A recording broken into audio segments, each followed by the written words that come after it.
Ayyena shamaa kam jirtu hordoftoonni kabajamtoonni chaanalii kiyyaa hundumti keessan nagaa keessanii annagaa kiyyaa waaqeen nagalatu egaan kun guyyaa kana immoo barnoota ajaa'ibaa sirriitti isin fayyada isin gargaara jedheeti yaade isiniif qabadee dhufeetiin jira. Egaan yeroo darbe keessa akkuma yaadattanii waa'ee maappii isin barsiiseetiin ture. Maappii keessan fayyadamuun egaa biyya hin beekne tokko keessa akkamitti akka deemuu danda'amu isinitti agarsiiseetiin ture.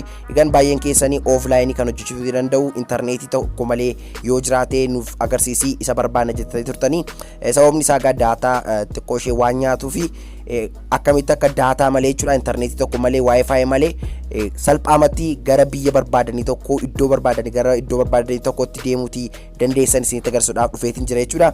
Baay'ee tokko salphaadha. Appilikeeshinii tokko qofaatu isin barbaachisa. Uumawaa tokko intarneetii tokko malee lafa barbaadan deemuutii kan isin dandeessu jechuudha daawwattoota. Kanaaf egaa appilikeeshinii kana buufachuuti qabdu. Maqaan appilikeeshinii kana maapsmi kan jedhudha jechuudha. Egaan appilikeeshinii kana linkii isaa viidiyoo kana jala isiniif kaayetiin jira. Warri buufachuutii barbaadan immoo Play Store keessa seenuun buufachuutii ni dandeessu jechuudha. Appilikeeshinii kanaan kan wal fakkaatu appilikeeshinoonni hedduu waan jiraniif linkii isaa isiniif kaayetiin jira itti fayyadamuutii ni dandeessu jechuudha. Jalqaba gaafa bantanii keessa seentanii waan tokko waan cimuu hin qabu. Bifa kanaatiin jechuudha kan inni isiniif banu. Egaan erginni bifa kanaatiin keessa isin galchee yoonni ayyama isin gaafate allahu jettanii bukkeetti dabartu. Egaan jalqaba gaafa keessa seentan kana fakkaata jechuudha interfeesiin isaa. Egaan iddoo kanarraa wanta cimu tokko hin qabu garuu kunoo iddoo kanarra jechuudha kana cuqaasuudhaan lokeeshinii keessan oonii godhachuutii qabdu yookiin immoo gubbaa kanarraati lokeeshinii keessan oonii ta'uusaa cheekii gochuutii qabdu jechuudha daawwattoota. Sababni isaa lokeeshiniidha jechuudha kan inni hojjetu intarneetii tokko isin hin barbaachisu akkuma sila isinitti hime. Egaan iddoo kanarraa egaa intarneetii tokko malee akkamitti akka sarchii godhee bakka barbaade argachuutii danda'u isinitti agarsiisa jechuudha.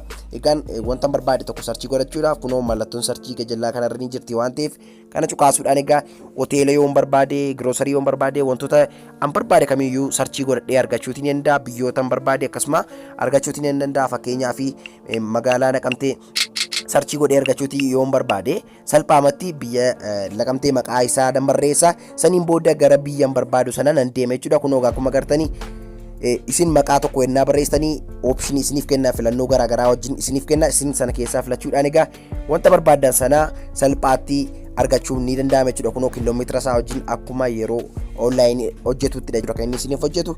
Egaan bifa kanaatiin itti fayyadamtu jechuudha wantoota barbaadan sarchii godhatanii argachuudhaaf gara wifi hin jiru deemuudhaaf iddoo barbaadan dhaquuf iyyuu bakka barbaadanitti akka barbaadanitti itti fayyadamuutii ni dandeessu.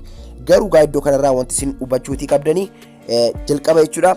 Amma fakkeenyaaf biyya Dubaay keessa jiraattu yoo ta'e dirqama United Arab Emiratesiin daawunloodii godhachuutii qabdu jechuudha. Innaan kana isiniin jedhu kunoo gijjillaa kanarraa wayii tokkotu jira jechuudha daawwattoota. Kunoo dhuma kanarraa tuqaan sadii ni jirti jechuudha. Mallattoo tuqaa sadii iddoo kanarra naas tuqaastanii kunoo iddoo kana keessaa immoo filannoo ni jira jechuudha. Filannoo kana keessaa wanti isin filachuutii qabdan download maps kan jettu jirti jechuudha. Yeroo jalqabaaf qofa jechuudha. Haala jalqabaa appilikeeshinii kana keessa seentanii yeroo jalqabaaf qofa daawunloodii godhattu jechuudha gara biyya deemuu barbaadan sana saniin booda offline intarneetii keessan cuftanii wifi malee bikka barbaadan deemuutii ni dandeessu jechuudha. Fakkeenyaaf ani Itoophiyaa keessa waan jiruuf Itoophiyaa daawunloodii godhadheetan jira. Isinis biyya keessa jirtan biyya barbaadanii kamiiniyyuu daawunloodii godhachuutii ni dandeessu. Kana gochuuf immoo kunoo mallattoo pilaasii ni jirti jechuudha iddoo kanarra.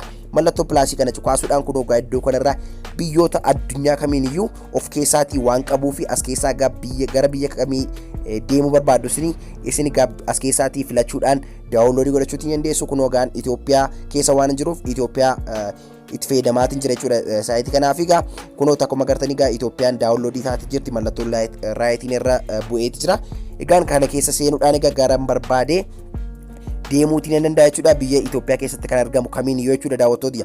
Kanaaf egaa kana fakkaata jechuudha. Egaan inna jalqaba appilikeeshinii kana keessa seentanii mallattoo GPS keessan oonii godhachuutii qabdu. Ergi isin oonii gootanii bifa kanaatiin kan inni isin hojjetu.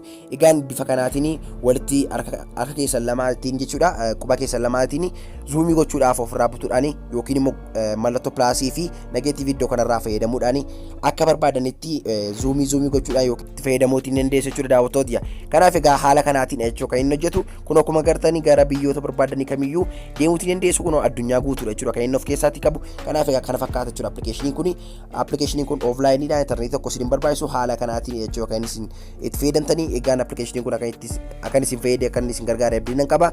Yeroo ta'an immoo kan caalaa bareedu wanta ajaa'ibaa kan biraadhaan hanga deemnu lagarutti immoo nagaan naaf turaa isinan jaaladhaa isinan kabaja. Peace.